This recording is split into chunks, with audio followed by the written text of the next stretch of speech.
ამერიკის ყველაზე ძლიერ დინასტიაში დაბადებული კორნელია ვანდერბილტი მსოფლიოს ერთ-ერთი უმდიდრესი ქალი იყო და მისგან ელოდნენ, რომ გარკვეული ტიპის ცხოვრებით იცხოვრებდა.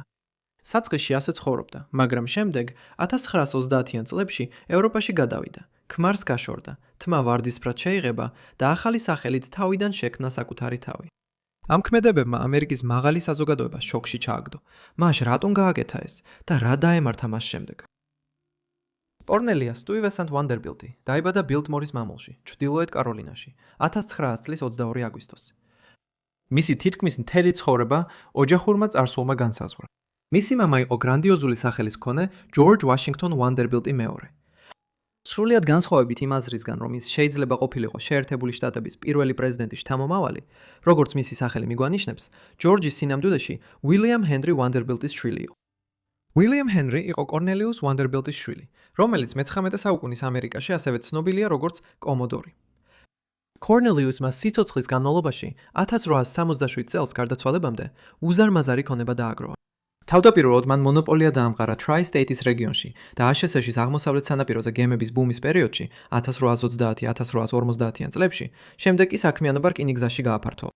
კორნელიამ არასოდეს იცნობდა თავის დიდ ბაბუას და ბაბუას. უილიამ ჰენრი 1885 წელს გარდაიცვალა და დატოვა უზარმაზარი ქონება $200 მილიონი, რაც თანამედროვე გაგებით 10 მილიარდებს უდრის. მიუხედავად იმისა, რომ მისი ქონების უმეტესობა კორნელიას ორ უფროს ბიძას დარჩა, მისმა მამამაც მემკვიდრეობით რამდენიმე მილიონი მიიღო და წლების განმავლობაში კიდევ უფრო მეტი თანხა მიიღო, როცა ნათესავები გარდაიცვალნენ და სანდო ფონდები ამოიწურა.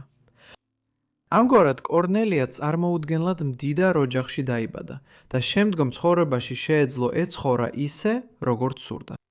მისი დედა იყო ედით სტუივესანტ გერი, რომელიც აღმოსავლეთ სანაპიროს ცნობილი პოლიტიკური ოჯახიდან იყო. მან კორნელიას მამაზე 1898 წელს იქორწინა.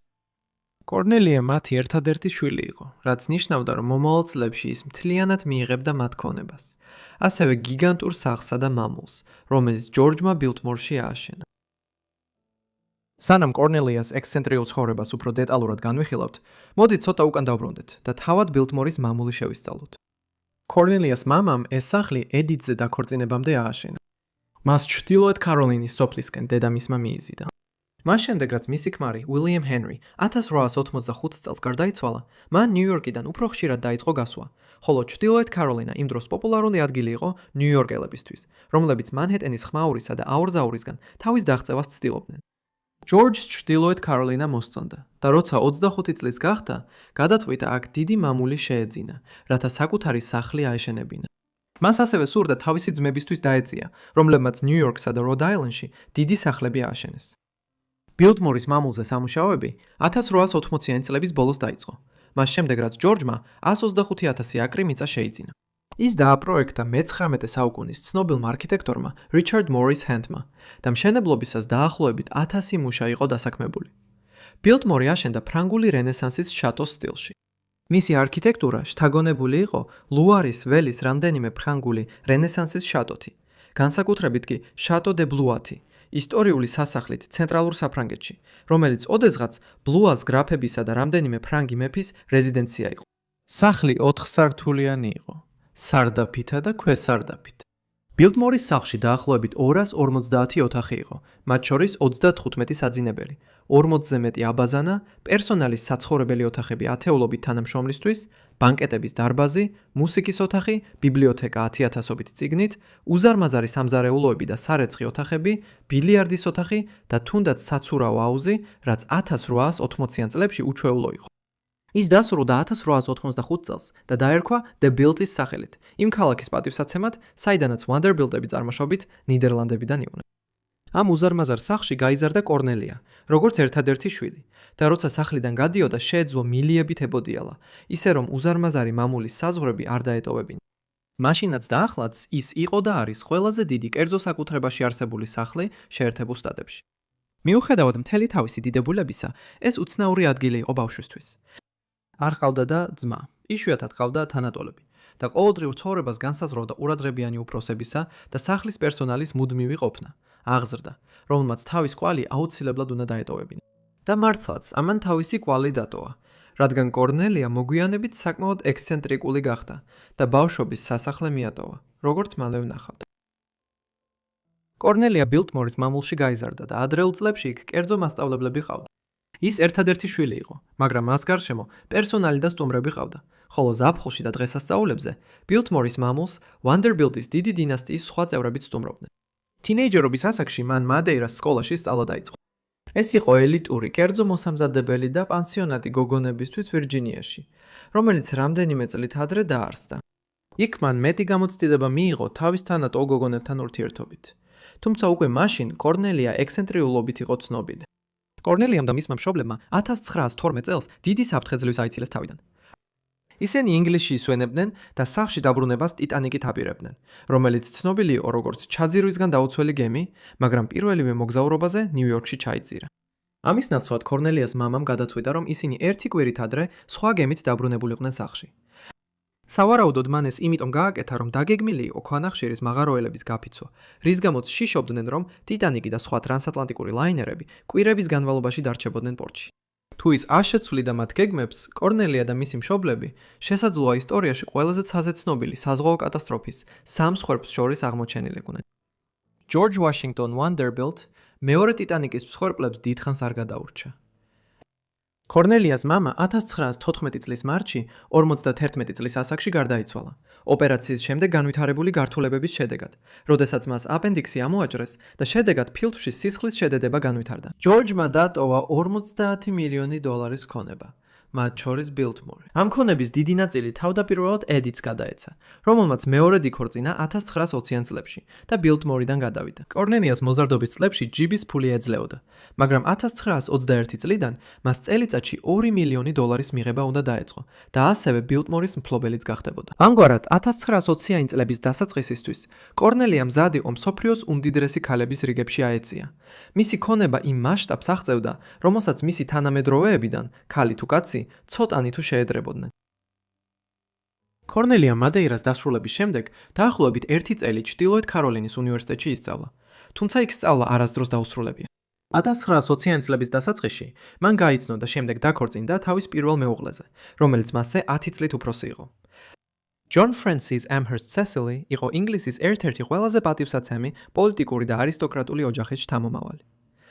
ის მსახურობდა ბრიტანეთის საელჩოს პირველ მდივნად ვაშინგტონში 1920-იან წლების შუა პერიოდში და სწორედ ამის გამო შეხვდა და დაქორწინდა კორნელიაზე 1924 წლის აპრილში. მათი ქორწილი ბილტმორში გაიმართა და ეს იყო გრანდიოზული ღონისძიება, რომელსაც ათასობობით სტუმარი და პერსონალი ესწრებოდა. იმ დროს კორნელია 23 წლის იყო, ხოლო ჯონი 33 წლის. 1 წლისა და ცოტა ხნის შემდეგ, როცა კორნელია 25 წლის გახდა, მან მამისგან სრული მემკვიდრეობა მიიღო. ეს იყო 5 მილიონი დოლარი, რაც დღევანდელი ფულით თითქმის 100 მილიონ დოლარს გაუტოლდებოდა. ამ დროამდე კორნელიას ცხოვრება ზუსტად ისეთი იყო, როგორიც მდიდარი მემკვიდრისგან იყო მოსალოდნელი. მან მიიღო მაღალი დონის განათლება, თუმცა დიპლომი არ აუღია. დაქორწინდა თავისი სოციალური კლასის მდიდარ მამაკაცზე, იყო ჩართული სხვადასხვა საქველმოქმედო საქმიანობაში და მალე ბილტმორის მამულის დიასახლისი გახდა. შემდეგ მას და მის ქმარს 2 ვაჟი შეეძინა, ჯორჯი და უილიამი, რომლებიც 1925 და 1928 წლებში დაიბადნენ. ცხვილი ბილტმორში კომფორტულ ცხოვრებას ეწეოდა, მაგრამ 1930 წელს დიდი დეპრესიის დროს მათ სახლის ნაწილი საზოგადოებისთვის გახსნეს დამატებითი შემოსავლის მისარებად. ეს იყო უპრეცედენტო ნაბიჯი, რომელმაც ამერიკის უდიდესი სახლის მომავალი უზრუნველყო, რომელიც მოგვიანებით ეროვნულ ისტორიულ ღირსშესანიშნაობად გამოცხადდა. თუმცა როცა ბავშვები გაიზარდნენ, კორნელიას ექსცენტრიკული ქცევა კიდევ უფრო თვალსაჩინო გახდა. 1932 წელს, როცა მისი ვაჟები 7-სა და 4-ის იყვნენ, კორნელიამ გადაწყვიტა, რომ ბილტმორში ცხოვრება მოსაწყენი იყო და აღარ აკმაყოფილებდა მას. ამიტომ მან მოულოდნელად დატოვა ბილტმორი და ნიუ-იორკში გადავიდა, სადაც ხელოვნების სკოლაში დაიწყო სწავლა. ეს იმ დროისთვის ძალიან უჩვეულო ნაბიჯი იყო. ერთი თეორიაა, რომ კორნელია შესაძლოა ბილტმორის დატოვებას იმიტომ აპირებდა, რომ იქაური ცხოვრება აღჭობდა. 1920-იანი წლების დასაწყისში მან თავად მართა მამული გარკვეული დროით, მაგრამ ქორწინების შემდეგ მისი ქმარი ჩაუდგა ბილტმორის მართვას სათავეში და კორნელია დღის განმავლობაში უმოქმედოდ დარჩა. კორნელიას არანაირი ინტერესი არ ჰქონდა, ყოფილიყო მორჩილი დიასახლისი, თუნდაც მდიდარი და გადაწყვიტა ნიუ-იორკში დამოუკიდებელი ცხოვრება დაეწყო. თუმცა კორნელია ნიუ-იორკში დიდხანს არ დარჩენილა. რამდენიმე თვეში იქ ჩასვლის შემდეგ ის ევროპაში გაემგზავრა და პარიზში დასახლდა. ის აღარასოდეს დაბრუნებულა შეერთებულ შტატებში. არც კი მაშინ, როცა დედამისი 1948 წელს გარდაიცვალა და მის დაკრძალვაზეც არ ჩასულა. კორნელიამაც გადაწყვიტა, რომ ქმარს დაშორებოდა. მან 1924 წელს ევროპაში ჩასვლიდან მალევე სესილთან განქორწინება გადაწყვიტა. საინტერესოა, რომ განქორწინების შემდეგაც სესილი ბილტმორში დარჩა და მამულის მართვა გააგრძელა. კიდევ უფრო უცნაური იყო ის, რომ მან მიიღო სახელი ნილჩა და თმა ვარდისპრად შეიღება. ეს ასახავდა მის მზარდ რწმენას ნუმეროლოგიისა და მისტიციზმის ძალაში, ხოლო როგორც თმის ფეზმის ფერი, ისე სახელი, მისი სავარაუდო ფერადი აურის გამოხატულება იყო. მოგვიანებით თმა ლურჯად შეიღება და მისი ტანსაცმლის არჩევანიც ხშირად კაშკაშა ფერებში იყო, რაც მის აურასა და წელიწადის დროზე იყო დამოკიდებული. ამასობაში მისი შვილები ბრიტანეთსა და შვეიცარიაში სწავლობდნენ, რაც იმას ნიშნავდა, რომ კორნელია მათ რეგულარულად ხვდებოდა ევროპაში. დასვენების პერიოდში ისინი ბილტმორში ბრუნდებოდნენ, რომ მამასთან ყოფილიყვნენ, ასე რომ მათ ტრანსატლანტიკური ცხოვრება ჰქონდათ. ორივე მათგანი მეორე მსოფლიო ომის დროს ბრიტანეთის სამეფო საზღვაო ძალებში მსახურობდა, რაც კორნელიას მოგზაურობის სიყვარულის შედეგი იყო. კორნელია ევროპაში რთული სასიყვარულო ცხოვრებით გახდა ცნობილი. პარიზში მან დაიწყო ურთიერთობა შვეიცარიელ მხატვარ გი ბაერთან. მოგვიანებით, როდესაც მეორე მსოფლიო ომი დაიწყო, მან გადაგვეთა ინგლისის არხი და ბრიტანეთი თავის მეორე სახლად აქცია. მისი ორი ვაჟი ძლივს გადაურჩა ომს. 1953 წელს ისინი ნეიტრალური შვეიცარიიდან რიშის საფრანგეთისა და ნეიტრალური ესპანეთის გავლით პორტუგალიაში გაგზავნეს. ასე შეძლეს ლისაბონში თვითფრინავზე ასვლა და ინგლისში გაფრენა, რათა დედასთან ყოფილიყვნენ. თუმცა ისინი მოულოდნელად ჩამოაშორეს იმ რეისს, რომელზეც უნდა გაფრენილიყვნენ, მსახიობ ლესლი ჰოვარდის გამო, რომელიც ცნობილია ფილმიდან ქარწაღებულნი. იმავე თვითფრინავი მოგვიანებით ნაცისტებმა ჩამოაგდეს ბისკაის ყურეზე, რის შედეგადაც ბორცვზე მყოფი ყველა ადამიანი დაიღუპა. ჯორჯი და უილიამი კი სხვა თვითფრინავით გაემგზავრნენ და უსაფრთხოდ ჩავიდნენ ინგლისში, რაც ბედის საოცარი ირონია იყო და ძალიან გავდა კორნელიას ისტორიას, როცა 1912 წელს თითქმის ტიტანიკზე ავიდა. კიდევ ერთხელ კატასტროფა მის ოჯახს ძლივს გადაურჩა. ომის შემდეგ მან 1959 წელს კაპიტან ვივიან ფრენსის ბალკლი ჯონსონს გაჰყვა ცოლად. ის იყო ომის გმირი, რომელმაც პირველი მსოფლიო ომის დროს მრავალი ჯილდო მიიღო და მოგვიანებით ლონდონში საბანკო სფეროში წარმატებული კარიერა აიწყო. კორნელიას მეორე ქორწილი სრულიად განსხვავებული იყო პირველისგან. ის და ვივიენი ლონდონში, კენსინგტონში, სამოქალაქო რეესტრში დაქორწინდნენ. მან გადაწყვიტა მეორე ქორწინების დროს მერი ეწოდებინათ. რატომ ეს 100%-ით ნათელი არ არის? თუმცა ზოგიერთი ვარაუდობს, რომ ეს იმისთვის გააკეთა, რომ თავისი ცხოვრება რაც შეიძლება პირადული დაეტოვებინა. ეს ქორწინება როგორც ჩანს უფრო ბედნიერი იყო ვიდრე პირველი. ყოველ შემთხვევაში კორნელია ნილჩა მერი არ მოიწყინა და სხვა კონტინენტზე არ გაიქცა. ამის ნაცვლად ის ვივიენის გვერდით დარჩა. ისინი დაქორწინებულები იყვნენ ვივიენის გარდაცვალებამდე, 1968 წლამდე, რაც მისი საოცრად არატრადიციული ცხოვრების ყველაზე გრძელ და მშვიდ პერიოდად იქცა. კორნელია და ვივიანი ცხოვრობდნენ დიდ სახლში ლონდონში და მამულში, რომელიც კორნელიამ იყიდა ოქსფორდშირის კოტსოლცის რეგიონში, სახელად მაუნთი. აქ მათ ჰქონდათ გარკვეულწილად ექსცენტრიული კოლექციონერობის ჩვევები, თუმცა ისეთი, რომლის დაფინანსებაც მხოლოდ კორნელიას უზარმაზარი სიმდიდრით იყო შესაძლებელი. მაგალითად, სახლი მორთული იყო ისტორიული ჩინური ვაზების მუდმივად მზარდი კოლექციით. ეს ვაზები მოგვიანებით ლონდონის ვიქტორია და ალბერტის მუზეუმს გადაეცა. 1968 წელს, მისი ქმრის გარდაცვალების შემდეგ, კორნელია უფრო მეტად დაინტერესდა ხელოვნების თერაპიის ახალ კონცეფციით. ის დამეგობდა ამ ახალი თერაპიის ფორმის მთავარ მხარდამჭერთან, ედვარდ ადამსონთან. ერთ საღამოს ლონდონში, როცა მასთან ერთად ვახშმობდა, მან გაიცნო უილიამ გოტსერი. იმ საღამოს ის მათი მიმტანი იყო და კორნელიაზე 26 წლით უმცროსი იყო. 1972 წელს მან მასზე იქორწინა, როცა თვითონ 72 წლის იყო, ხოლო ის 46-ის. ისინი მის სახლში, მაუნთში, ერთად მშვიდად ცხოვრობდნენ. ეს მესამე ქორწინება მისი უკანასკნელი იქნებოდა. კორნელია გარდაიცვალა 3 წელიწადისა და ცოტა ხნის შემდეგ 1976 წლის 7 თებერვალს 75 წლის ასაკში. მიუხედავად იმისა, რომ მისი დიდი ვანდერბილტის ოჯახის მრავალი წევრი დაკრძალული იყო ოჯახის კრიპტაში სტეიტენ აილენდზე ამერიკაში, კორნელიამ კიდევ ერთხელ დაარღვია ტრადიცია. მისი გარდაცვალების შემდეგ ოქსფორდშირში კორნელია კრემაციას ჩაუტარეს და მისი ფერფლი დაასვენეს ეკლესიაში, რომელიც მის სახლთან ახლოს მდებარეობდა. რამდენიმე წლის შემდეგ მისი ბევრად უმცროსი მეუღლის, უილიამ გოტსერის გარდაცვალების შემდეგ 1984 წელს კორნელიას ნეშტი კვლავ გააერთიანეს მის მეუღლესთან, დაასვენეს მის კუბოზე და ერთად დაკრძალეს ორკნეიში, შოტლანდიაში. მან ძირითადად უარი თქვა ვანდერბილტის ოჯახთან კავშირზე და ცხოვრების მეორე ნახევარი პირად ცხოვრებას მიუძღვნა, რაც მისთვის შესაფერისი დასასრული იყო. თუმცა რატომ აერჩია ასეთი ცხოვრება, დღემდე საიდუმლოდ რჩება. მისი ქორწინება სესილთან, რომელიც 1954 წელს გარდაიცვალა და ბილტმორის მახლობლად დაკრძალეს, აშკარად უბედური იყო და მას იმდენი ფული ჰქონდა, რომ სრულად გაეწყვიტა ტრადიციებთან კავშირი და თავისი გზა აერჩია. კორნელია უცნაურ ცხოვრებას ეწეოდა და დამახასიათებელია, რომ ბოლო წლებში მის შესახებ უცნაური ამბავი გავრცელდა.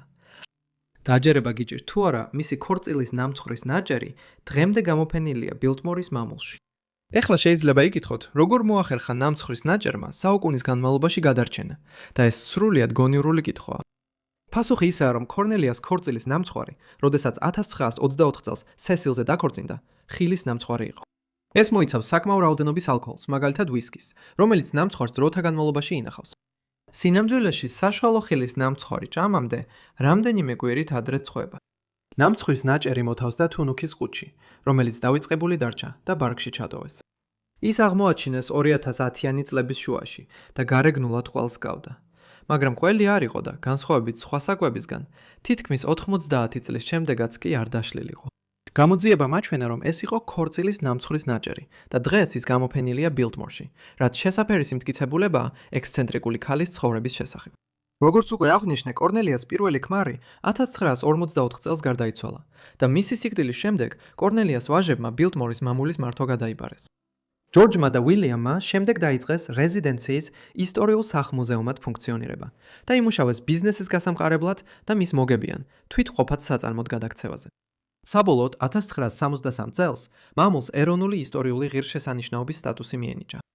ჯორჯისა და უილიამის მეშვეობით კორნელიას 8 შვილიშვილი ჰყავდა და დღეს მისი რამდენიმე შთამომავალი ჩართულია მამულის მართვაში, რომელიც ჩრდილოეთ კაროლინაში ერთ-ერთ მთავარ ტურისტულ ღირსშესანიშნაობად რჩება და ყოველწლიურად დაახლოებით 1.400.000 ვიზიტორი ჰყავს. დიდი მადლობა ყველას, რომ უყურეთ ამ ვიდეოს. კორნელია ვანდერბილტზე. იმედი მაქვს საინტერესო აღმოჩნდა თქვენთვის. მომწერეთ კომენტარებში, რას ფიქრობთ მის ცხოვრებაზე და თუ გაქვთ რაიმე შემოთავაზება, ისიც დაწერეთ ქვემოთ კომენტარებში. იმედი მაქვს, რომ გამოწერილი გაქვთ არხი და ჩართული გაქვთ შეტყობინებები, რათა ჩემი ყველა ვიდეო მიიღოთ მაშინვე, როგორც კი ავტვირთავ. რაც შეეხება ჩემს ხარეს, ეს ყველაფერი იყო ასე, რომ გნახავთ შემდეგ გადაცემაში, დავიწყებული ცხოვრებები. გმადლობ.